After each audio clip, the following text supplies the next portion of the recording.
ফাঁস হয়ে গেল মার্কিন যুক্তরাষ্ট্রের সামরিক হামলার গোপন পরিকল্পনা। ট্রাম্প প্রশাসনের সর্বোচ্চ নেতৃস্থানীয় ব্যক্তিদের গোপন কথোপকথন প্রকাশ্যে চলে এসেছে। এতে মার্কিনীদের ভয়াবহ মনোভাব আর নিষ্ঠুর পৈশাচিকতার উলঙ্গ চিত্র ফুটে উঠেছে, যা সামরিক গোয়েন্দা তথ্য ফাঁসের সবচেয়ে বিস্ময়কর ঘটনা বলে উল্লেখ করা হয়েছে। একই সাথে এই ঘটনায় যুক্তরাষ্ট্রের মিত্রদের নিয়ে তাদের মনোভাবও প্রকাশ পেয়েছে, তবে তা পরিকল্পিত কোনো ঘটনা বলে মনে হচ্ছে না। জানা যায়, ভুল করে মার্কিন যুক্তরাষ্ট্রের সামরিক হামলার গোপন পরিকল্পনা অপ্রত্যাশিতভাবে ফাঁস হয়ে গেছে, কারণ এক শীর্ষ জাতীয় নিরাপত্তার গ্রুপ চ্যাটে ভুল করে এক সাংবাদিককে যুক্ত করা হয়েছিল। এই ঘটনা প্রকাশ্যে আসার পর মার্কিন প্রশাসন রাজনৈতিক সমালোচনার মুখে পড়েছে। কিন্তু কিভাবে এমন ঘটনা ঘটল? যাদের নিরাপত্তা ব্যবস্থা বিশ্বে সবচেয়ে উন্নত, তাদের সর্বোচ্চ গোপন তথ্য কিভাবে প্রকাশ পেয়ে গেল? ব্রিটিশ সংবাদ মাধ্যম বিবিসি প্রকাশিত এক প্রতিবেদনে বলা হয়, দ্য আটলান্টিক ম্যাগাজিনের সম্পাদক জেফ্রি গোল্ডবার্গ সিগন্যাল অ্যাপে হঠাৎ করেই এমন একটি গ্রুপ চ্যাটে যুক্ত হন যেখানে উপস্থিত ছিলেন মার্কিন ভাইস প্রেসিডেন্ট, প্রতিরক্ষা মন্ত্রী এবং অন্যান্য জাতীয় নিরাপত্তা কর্মকর্তারা। ভুলবশত তাকে এই চ্যাটে যুক্ত করার ফলে তিনি মার্কিন বাহিনীর হুতি বিদ্রোহীদের বিরুদ্ধে সামরিক অভিযানের অস্ত্র তালিকা, লক্ষ্যবস্তু এবং সময়সূচি সম্পর্কে বিস্তারিত তথ্য পেয়ে যান, যা হামলার মাত্র 2 ঘন্টা আগে আলোচনা করা হয়েছিল। গোল্ডবার্গ জানান, তিনি জাতীয় নিরাপত্তা উপদেষ্টা মাইকেল ওয়াল্টজের কাছে একটি সংযোগ অনুরোধ পাওয়ার পর গ্রুপে যুক্ত হন। প্রথমে তিনি মনে করেছিলেন এটি কোনো বিভ্রান্তিকর বার্তা, কিন্তু পরে নিশ্চিত হন যে তিনি ভুল করে মার্কিন সামরিক নীতি নির্ধারকদের আলোচনার একটি গুরুত্বপূর্ণ অংশ হয়ে গেছেন। আলাপচারিতার যে স্ক্রিনশট দ্য আটলান্টিক ম্যাগাজিনে তুলে ধরা হয়েছে তাতে বলা হয়, ওই গ্রুপে কর্মকর্তারা ইয়েমেনে যুক্তরাষ্ট্রের এই আঘাত হানা উচিত হবে কিনা তা নিয়ে বিতর্ক করছেন।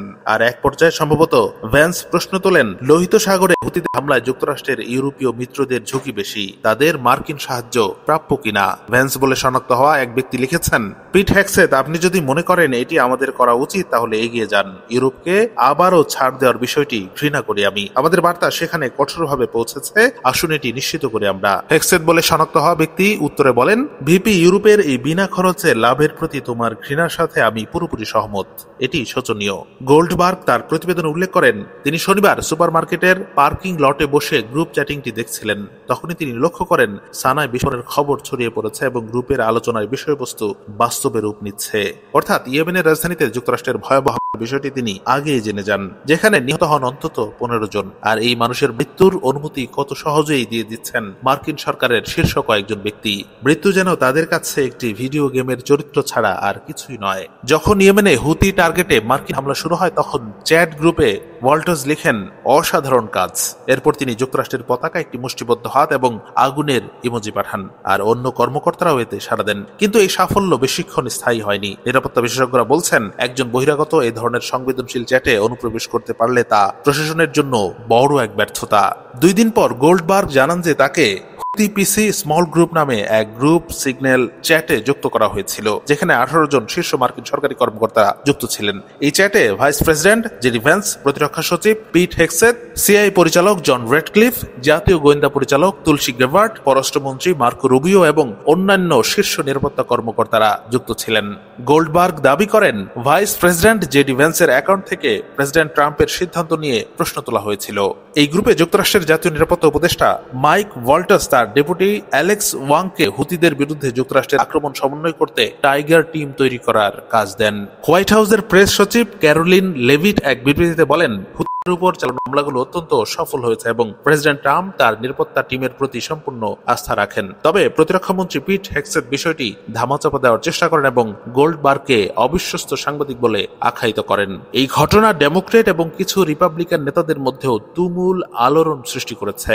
মার্কিন প্রতিনিধি পরিষদের স্পিকার মাইক জনসন বলেন, এটি নিছক ভুল হলেও শীর্ষ কর্মকর্তাদের দায়িত্ব পালনে কোনো গাফলতি হয়নি। কংগ্রেসম্যান ডন বেকন বলেন, এ ধরনের তথ্য অনিরাপদ প্ল্যাটফর্মে শেয়ার করা উচিত হয়নি। রাশিয়া ও চীন অবশ্যই এসব মনিটর করছে।